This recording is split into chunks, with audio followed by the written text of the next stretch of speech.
Om Swastiastu. Saya ingin berbagi tentang sesuatu yang sudah sering kita dengar, namun masih saja kurang dipahami dengan jelas oleh umat kita, umat Hindu, yakni tentang Trisadaka, yang kemudian melahirkan istilah lain yang disebut Sarwa Sadaka. Ini yang sering membingungkan umat, karena kedua istilah itu berbeda fungsinya.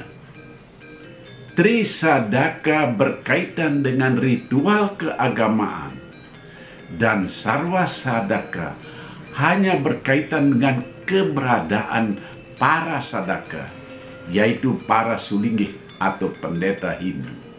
Di mana kawitannya atau di mana pesemutonannya. Kemudian di bagian lain saya mau cerita sedikit tentang kabar baru, bahwa tahun ini pesemutonan warga Pasek Sanak Saptersi sudah punya 2 sadaka yang beraliran atau memakai agam-agaman Buddha. Oke, saya mulai dengan apa itu pengertian Trisadaka secara singkat dan umum saja. Seperti saya sebutkan tadi, istilah Trisadaka berkaitan dengan yadnya atau ritual besar yang harus dipuput oleh 3 pandita yang agam-agamannya yang berbeda. Misalnya pada ritual nganterlinggih, taur besar seperti taur kesanga menjelang hari raya Nyepi, dan ritual besar lainnya. Kedudukan Trisadaka sangat penting. Sesuai arti katanya, Tri artinya 3, Sadaka artinya para sulinggih atau para pendeta. Intinya adalah menyelesaikan ritual upacara yang besar, meliputi alam atas Swaloka, alam tengah Bualoka, dan alam bawah Burloka. Jadi ketiga sadaka ini memuja dalam satu panggung rangkaian upacara sampai tuntas, sampai selesai. Sumber lontar yang menjelaskan masalah Trisadaka ada beberapa. Salah satunya lontar Eka Pratama. Dalam lontar ini disebutkan Sang Yang Brahma Aji Maputra Tatiga, Panua atau yang paling tua Sang Siwa, Pemadya atau yang tengah Sang Boda, Pemitut atau yang paling kecil Sang Bujangga. Disebutkan di sana Sang Siwa Kapica Agning Layang Amrastita Akasa, Sang Boda Kapica Agni Sara Amrastita Pawana, Sang Bujangga Kapica Agni Sinara Rasa Mrastista Sarwa Prani. Maksudnya adalah yang Brahma berputra 3, yaitu yang tertua Sang Siwa, yang kedua Sang Boda, yang terkecil Sang Bujangga. Sang Siwa diberi senjata Agni Ngalayang untuk menyucikan angkasa atau Swaloka. Sang Buddha diberi senjata Agni Sara untuk menyucikan alam tengah atau buah loka. Dan Sang Bujangga diberi senjata Agni Sinara Rasa untuk menyucikan Sarwa Prani atau Burloka. Dengan demikian, Trisadaka terdiri dari 3 pandita dengan paham atau agam-agaman Siwa, Buddha, atau juga sering disebut Sogata, dan Bujangga. Ketiga agam-agaman inilah yang dianggap secara lengkap menyucikan 3 lapisan alam atau loka. Jadi karena Trisadaka ini adalah agem-ageman sang pandita atau gagelaran sang pandita, atau ada yang menyebut dalam lontar paksa, artinya sama agama-agama, maka tidak ada kaitannya dengan soroh atau klan yang kini lazim dikenal lewat adanya organisasi pesemetonan. Kita semua tahu di kalangan Brahmana Wangsa, atau yang lebih populer disebut oleh orang Bali, orang-orang atau golongan yang memakai nama Ide Bagus, sudah sejak lama punya Pandita Siwa dan Pandita Buddha. Lalu apa itu Sarwa Sadaka? Istilah ini hanya untuk menandakan bahwa sang sadaka itu ada banyak dari berbagai soroh atau pesemetonan. Sarwa itu kalau dalam bahasa Indonesia bisa diartikan bermacam-macam. Polemik yang memunculkan istilah Sarwa Sadaka ini konon berasal dari sebuah ritual besar di Pura Besaki. Dalam ritual besar itu, entah kenapa, Sulinggih atau pandita yang muput iatnya semuanya dari klan atau soroh tertentu saja. Jadi pandita dari soroh lain tidak dipakai untuk muput iatnya. Maka muncullah usulan, kenapa tidak semua pandita dari berbagai kalangan dipakai supaya tercipta keadilan. Karena berdasarkan Bisama Parisada Hindu Dharma Indonesia, kedudukan sang sadaka, kedudukan para pandita adalah sama. Tidak ada pandita yang lebih tinggi dan yang lebih rendah pengetahuannya dalam ritual keagamaan. Tidak ada pandita dari soroh ini lebih tinggi kedudukannya dibandingkan pandita dari soroh itu. Usulan ini bisa diterima.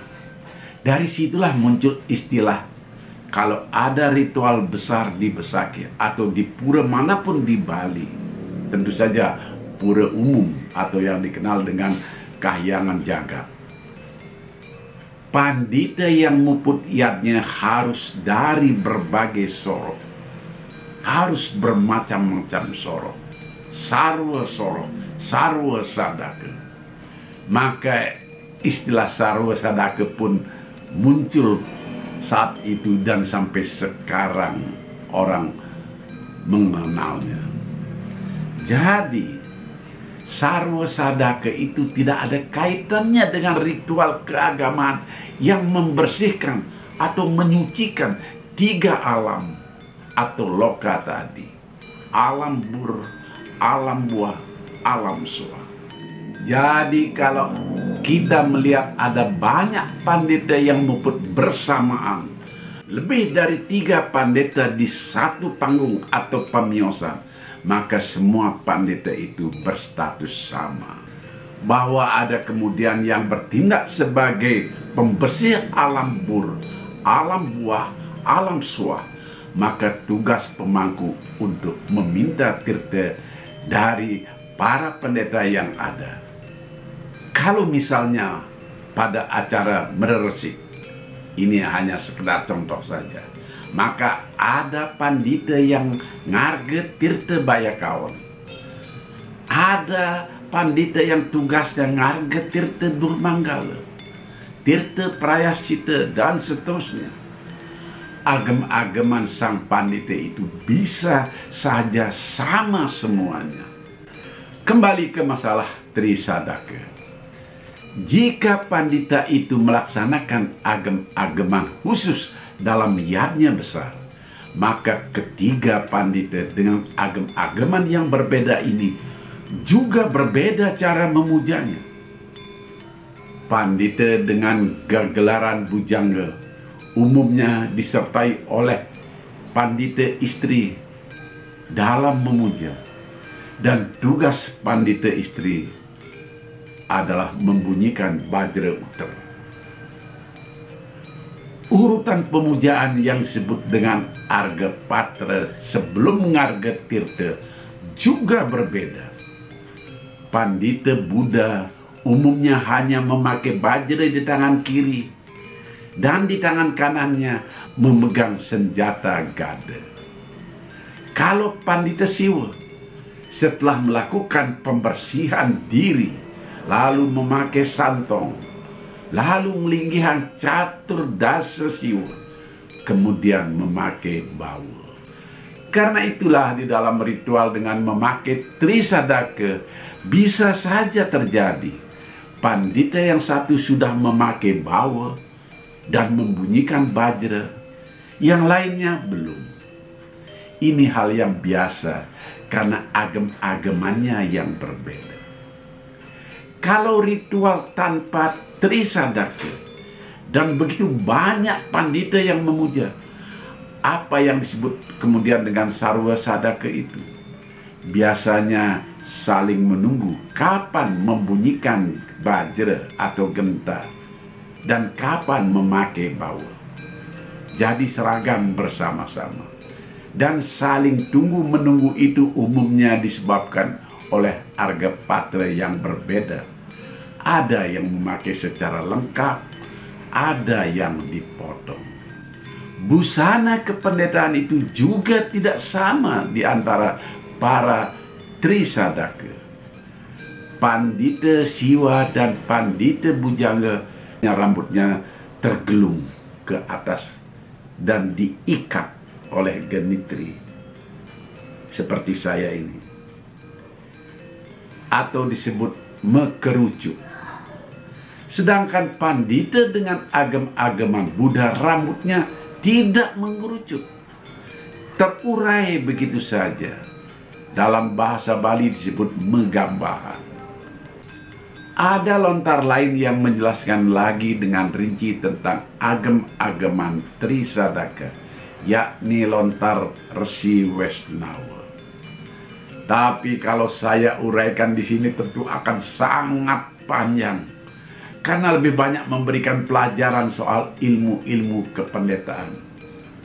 Misalnya bagaimana Pandita Siwa menyucikan alam angkasa, alam atas, bagaimana Pandita Buddha menyucikan alam tengah dan air, juga disebut apa.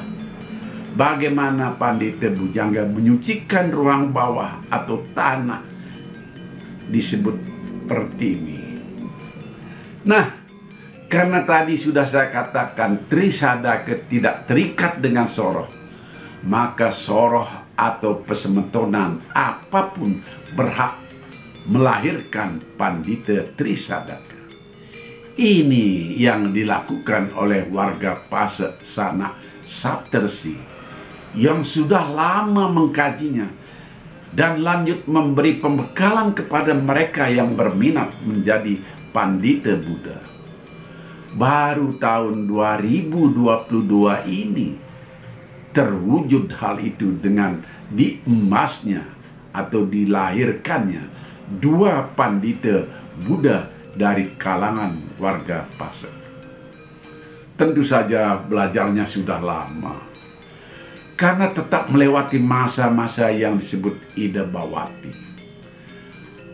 Syaratnya pun sama ketatnya dengan Pandita agam-agaman Siwa dari kalangan warga Pasa, yakni minimal 5 tahun menjadi pemangku dan 2 tahun menjalani masa sebagai Ida Bawati. Pandita Buddha pertama yang lahir dari warga Pasa adalah Pandita yang berasal dari Banjar Kutuh Kuta, Kabupaten Bandung. Embas atau lahir atau ditasbihkan pada Buddha Cemengkelau 9 Maret 2022. Gelar abhisekanya adalah Ida Pandita Empu Wajra Ananda. Nabinya adalah Ida Pandita Empu Jaya Wijayananda. yang kini menjadi Dharma Upapati Parisada Hindu Dharma Indonesia Kabupaten Badung. Pandita Buddha warga Pasek yang kedua dilahirkan di Banjar Laplap, Desa Penatih, Kodia Denpasar pada 30 Maret 2022, pas di hari suci Pagar Resi. Bisekanya adalah Ida Pandita Empu Wajra Dharma Dwijananda. Ini wajahnya. Nabenya adalah Ida Pandita Empu Jaya Acaryananda. Ada satu lagi Pandita Buddha yang nabenya dari Pandita Empu, yakni embas atau lahir di Banjar Lili Gundi, Desa Ubung Kaje, Kodia Denpasar, baru saja pada 12 Juli 2022, pas Purnama Sasi Kasa. Cuma saja beliau bukan dari warga Pasek, tetapi dari warga Pasemetonan dalam Anggunan. Karena itu bisekanya bukan Pandita Empu, tetapi Ida Begawan. Lengkapnya adalah Ida Begawan Wajra Satwa Dwijananda. Meskipun lahir dari Nabi Ida Pandita Empu Jaya Acaryananda, Pandita Buddha yang baru ini tetap melewati proses bawati selama 2 tahun. Untuk sekedar dimaklumi, Pandita Empu dari warga Pasek memang banyak melahirkan pandita dari soroh lain. Kelahiran pandita itu bisa lintas soroh karena memang dalam berbagai lontar dan bahkan sudah dijadikan bisama bahwa kedudukan pandita itu sama saja. Ya, sama seperti Pandita Empu yang pertama ada di Bali, berasal dari Desa Grih, Kabupaten Badung, adalah lahir dari Nabi Ida Pranda di Gria Kutri, Gianyar. Pandita Empu yang kedua menyusul lahir di Desa Basang B, Kabupaten Tabanan, juga nabinya Ida Pranda dari Gria Kutri. Maklum, di warga Pasek tidak diperkenankan ada diksa widi, yaitu diksa tanpa guru nabi. Jadi karena guru nabi Pandita Empu tidak ada saat itu, maka Ida Pranda yang melahirkan Pandita Empu. Pediksan di warga Pasek harus selalu ada guru sekala, nabe napak, nabe saksi, dan nabe wakra. Dan kelahiran Pandita Empu yang pertama dan kedua dari Ida Pranda, dan kini Pandita Empu juga melahirkan Ida Begawan, melahirkan Ida Resi, sekaligus menandakan bahwa seseorang menjadi sulinggih atau pandita tidak ada yang membedakan tinggi rendahnya karena soroh. Demikian umat sedharma uraian singkat saya kali ini. Semoga ada manfaatnya. Rahayu. Om Santi, Santi, Santi. Om.